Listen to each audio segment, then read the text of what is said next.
താൻ ഒറ്റയ്ക്ക് സൂപ്പർ സ്റ്റാറായി ശുശ്രൂഷിക്കാനുള്ള വലിയ ഒരു അവസരം ഉണ്ടായിരിക്കെ കർത്താവ് കൂടെ ഉള്ളവരെ കൂടെ ശുശ്രൂഷയ്ക്ക് വേണ്ടി അയക്കുകയാണ്.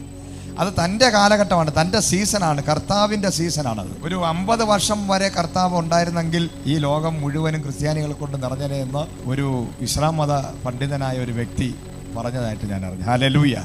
അദ്ദേഹം പറഞ്ഞു, ഒരു 50 വർഷം, വെറും 3.5 വർഷം മാത്രമേ കർത്താവ് ഈ ഭൂമിയിൽ ഒരു ശുശ്രൂഷകനായിട്ട് ഒരു സുവിശേഷ വേല ചെയ്തിട്ടുള്ളൂ. 30 വയസ്സ് വരെ അപ്പനും അമ്മയ്ക്കും ഒക്കെ കീഴ്പ്പെട്ട് അനുസരണമുള്ളവനായി, മാതൃകയുള്ളവനായി താൻ ഈ ഭൂമിയിൽ വന്നു. താനൊരു ദൈവത്തിൻ്റെ പുത്രനാണ്. അതേസമയം താനൊരു നല്ല മകനായി, നല്ലൊരു സഹോദരനായി, നല്ല കൂട്ടുകാരനായി, എല്ലാവിധ മാതൃകയുള്ളൊരു വ്യക്തിയായി താൻ ജീവിച്ചു. അതാണ് പാപമില്ലാത്തവൻ, പാപം കൂടാത്തവൻ.